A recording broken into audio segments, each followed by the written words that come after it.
Bonjour, je m'appelle Rodolphe Bertrand, je suis le responsable de la restauration numérique chez Ivanti. À ce titre, je m'occupe des équipes d'étalonnage, de la restauration image et de la restauration son, ainsi que toutes celles de conformation et de fabrication des deliveries.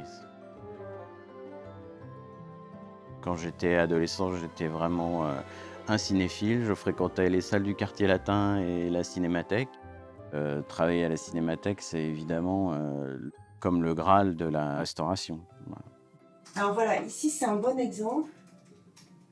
Il manquait carrément 3 images dans l'animation. Ok. Une bonne restauration est une restauration qui ne se voit pas. Je travaille en tant que restauratrice au sein de l'équipe de restauration. Mon but dans la restauration, c'est d'optimiser les filtres pour avoir le meilleur résultat possible. Donc on a la chance de travailler avec la Cinémathèque qui nous offre cette chance-là d'arriver à préserver pour les futures générations tous ces trésors.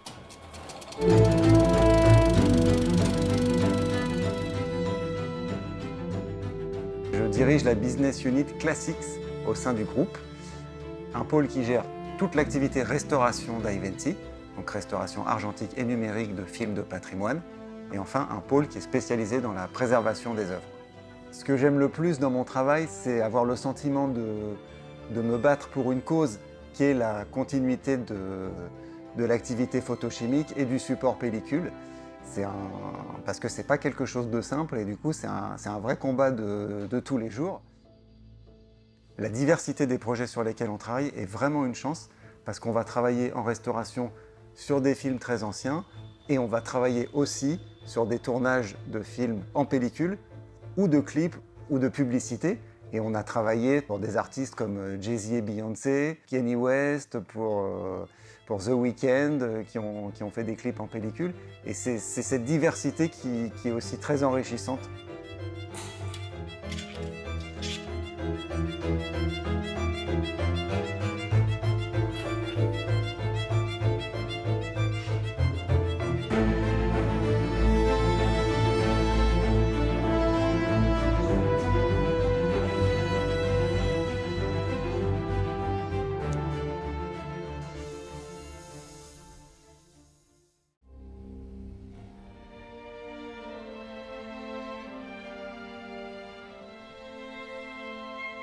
Mon plus grand souvenir, je crois, dans ma carrière, ça aurait été sur le film de Paul Verhoeven, Basic Instinct. Donc j'ai commencé mon étalonnage à Paris. Et une fois que l'étalonnage terminé, Studio Canal nous a envoyé à Los Angeles montrer le film à Paul Verhoeven. Et là, il nous dit tout simplement qu'il retrouve exactement ce qu'il voulait avec son directeur de la photographie de l'époque. Et voilà, c'était un moment magique et excitant et voilà, gratifiant. Je travaille chez Ivanti depuis 2007. Je suis étalonneuse, principalement dans le service restauration. Chercher l'équilibre des couleurs dans un plan, dans une séquence, c'est chercher toujours l'équilibre le plus juste pour l'image.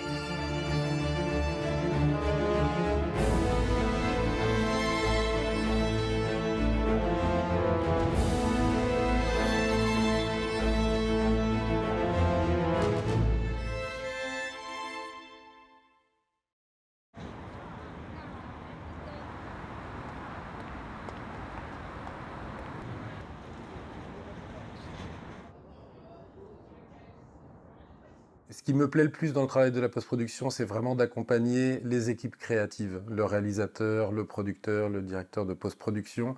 On travaille tous ensemble sur un projet créatif, sur une œuvre. Et c'est un vrai plaisir au quotidien de pouvoir trouver des solutions et d'accompagner tous les talents sur la création d'un film ou d'une série.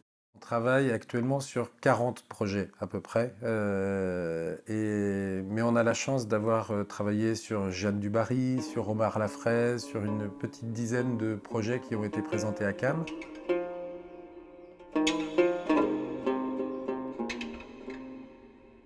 Je suis responsable technique ici sur le site d'Odéon. Donc mon travail est de recevoir les rushs en début de tournage, d'accompagner les monteurs tout au long du montage et ensuite de passer à la phase d'étalonnage et de livraison. Je dirais que l'accompagnement, l'organisation, c'est vraiment quelque chose qui est assez excitant. Je trouve que de faire en sorte que tout s'enchevêtre correctement pour arriver à un produit final, c'est très intéressant.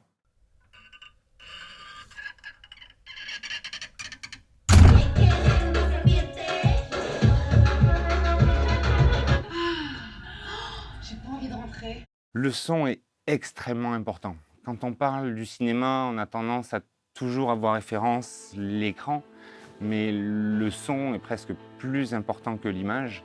Le son habille, le son explique, le son porte, les émotions passent par le son. Donc le son fait vraiment partie du film. C'est vraiment un élément plus qu'essentiel. La fabrication d'un film ou d'une série, il y a toute une partie financière, du planning à respecter, mais il y a aussi surtout la partie artistique. Ce sont des artistes qui viennent travailler et donc ils ont besoin de se sentir bien. Et pour nous, c'est déjà une vraie réussite. Ça veut dire qu'ils étaient au bon endroit et qu'ils étaient contents d'être là. Et donc nous, on est... voilà.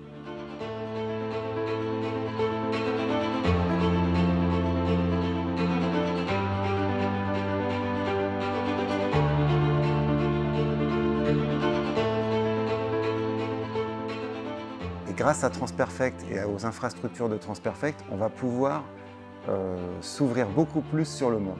Et c'est ce qu'on va faire dans les mois qui viennent. C'est vraiment faire rayonner le savoir-faire technique français dans le monde grâce à Transperfect.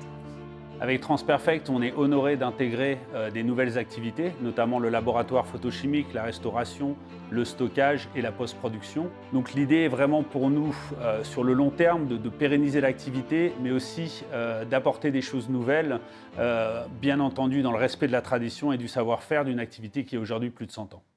On est vraiment très content de pouvoir développer, de pouvoir déployer notre savoir-faire en France et à l'international. On n'est pas à la cérémonie des Césars, on n'est pas au Festival de Cannes. Cependant, j'aimerais tous vous remercier. La Cinémathèque et toute son équipe qui nous accueille, nos clients fidèles qui nous font confiance, ainsi bien évidemment que toutes les équipes d'I20 qui travaillent passionnément pour le cinéma, la télévision et toutes les œuvres que nous avons plaisir à écouter et voir sur nos télévisions et dans les salles de cinéma. Merci beaucoup.